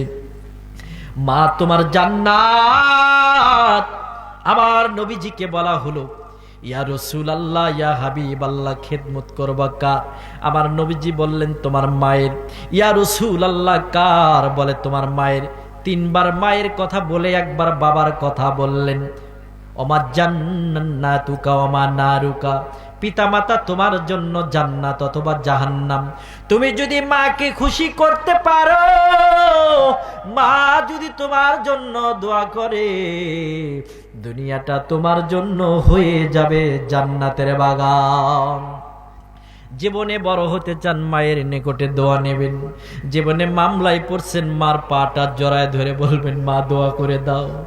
জীবনে অনেক মায়ের সাথে আপনি খারাপ ব্যবহার করেছেন, মায়ের হাতটা ধরে বলবেন, মা তুমি আমারে মাফ করে দাও। মায়ের কাছে মাফ চাবেন, আপনার মা আপনারে মাফ করে দেবে। এই সমাজে অনেক সন্তান আছে, বউকে যেমন ভালোবাসে মাকে সেই রকম ভালোবাসে না, কথা বলেন ঠিক না? অনেক সন্তান আছে, ওই যে বললাম, মোবাইলের মধ্যে প্রেমিকার ছবি রাখলো, বিয়েও করে নাই, বিয়ে করবে। প্রেমিকা মোবাইলে কথা বলে, তোমার সঙ্গে আমার সম্পর্ক কাট হয়ে গেল, তোমাকে ব্রেকআপ করে দিলাম, তোমার সঙ্গে আমার সম্পর্ক নাই। ছেলেটা এবার বিরহ বেদনায় কান্নাকাটি শুরু করে দিল। ভাতও খায় না, ঘুমাই না। মা বলে, বাবা ঘুমাস না কেন? সন্তান কথা বলে না, ওই প্রেমিকার বিরহ বেদনায় বিয়োগ ব্যথায় বিষ খেয়ে মারা গেল। কথা বলেন ঠিক কিনা? মারা যায় কিনা? তো যুবক, তুমি একবার চিন্তা করো, যেই মেয়ের জন্য তুমি বিষ খাইলা, ওই মেয়ের আরেক জায়গায় বিয়ে হবে, আরেক ঘরে সংসার করবে, তোমাকে স্মরণ রাখবে না। কিন্তু যেই মা তোমাকে গর্ভে ধারণ করলো, যেই মা তোমাকে লালন পালন করলো, ওই মায়ের ওপর তোমার যে হক আছে, ওই হকটা কি আর আদায় করবে? ও যুবক, কেন তুমি আত্মহত্যা করলা? আত্মহত্যা তো মহাপাপ। কেন করলা? সামান্য একটা মেয়ের লোভে পড়ে গিয়ে জীবনটা বিসর্জন দিলা। সারা জীবন তোমার মা তোমার নিকট থেকে কামাই রোজগার খাইতো, তুমি এখন দুনিয়া ছেড়ে চলে গেলা। আমার ভাইয়েরা, ওই যে প্রেমিকার সঙ্গে একটা মেয়ের সঙ্গে মধুর আলাপ করতে করতে পেপারে দেখলাম ট্রেন আসছে। যুবক জানে না পিছনে ট্রেন। মধুর আলাপে মধুর সম্পর্কে লিপ্ত হয়ে গেছে যুবক। ফোনে ফোনে কথা বলে তার খুব প্রিয়জনের নিকটে। ফোন দিয়ে কথা বলতে বলতে পিছন দিয়ে ট্রেন আসছে। আসার পরে যুবককে ট্রেনে কেটে দিল। যুবক মারা গেল। যুবক বলতেও পারল না, কখন জানি তার জীবনটা চলে গেল। সামান্য একটা মেয়ের ভালোবাসায় পরে যদি যুবক তোমার জীবন যায়, তুমি যদি টের না পাও, তোমার সম্পর্কটা যদি আল্লাহর সঙ্গে হয়, একটা মেয়ের ভালোবাসায় জীবন গেল বুঝতে পারলা না। আল্লাহর সঙ্গে যদি তোমার ভালোবাসা সম্পর্ক হয়ে যায়, আল্লাহর জন্য জীবন দিয়ে দিবা।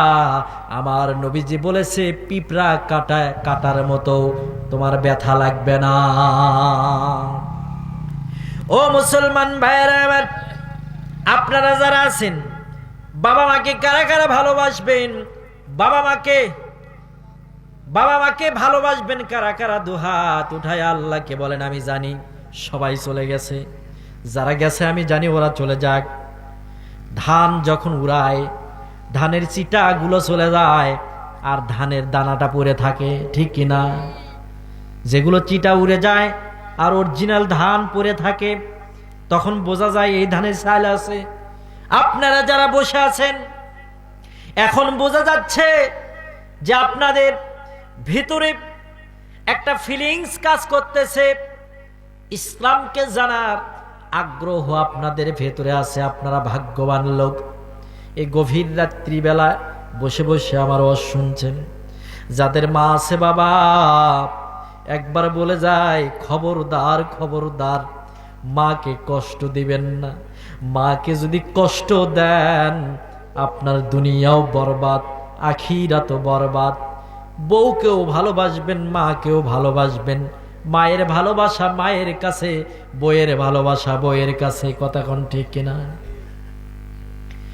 মাকেও ভালোবাসবেন, আপনার ওয়াইফকেও ভালোবাসবেন।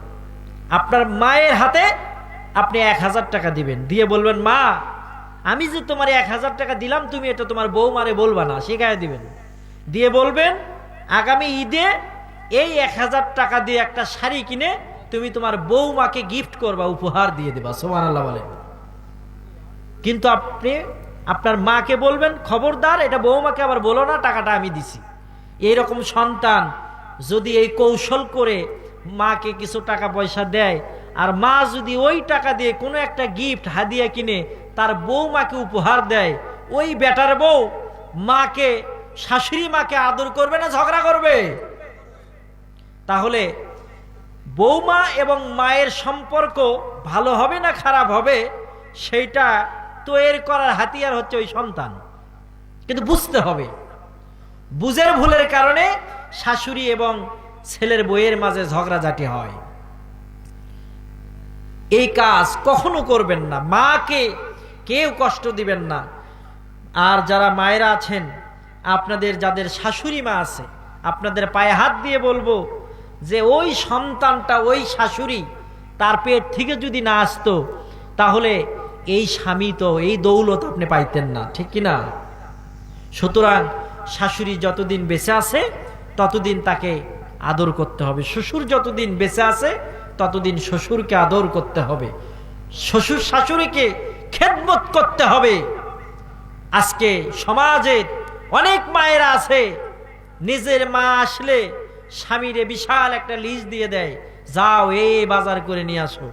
আর ছেলের বাপ মা আসলে লিস্ট আর বড় হয় না, যা আছে তাই দিয়ে খাবার দাবার দিয়ে দেয়। আছে না নাই?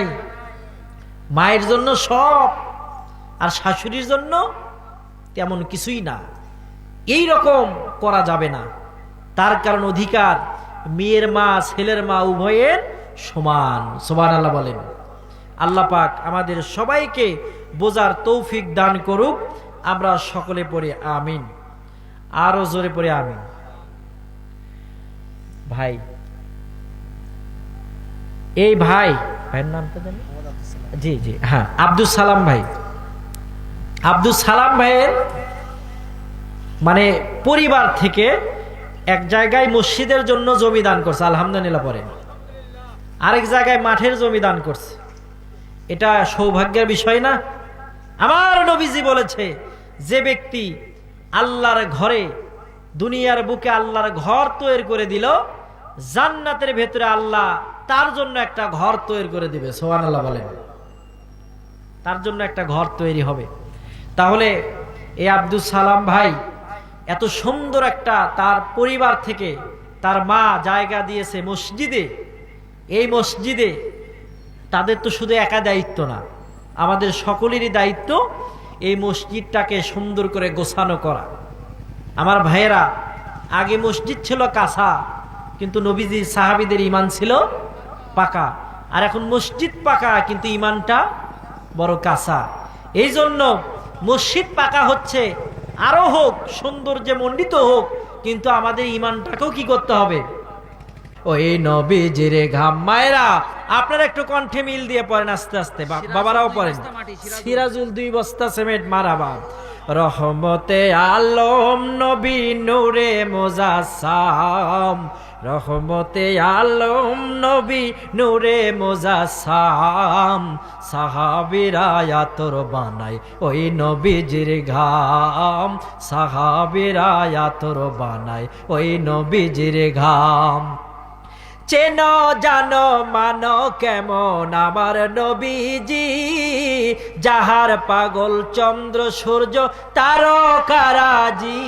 বাবা আরো শুনবানি সুন্দর কাহিনী, বাবা আরো শুনবানি সুন্দর কাহিনী।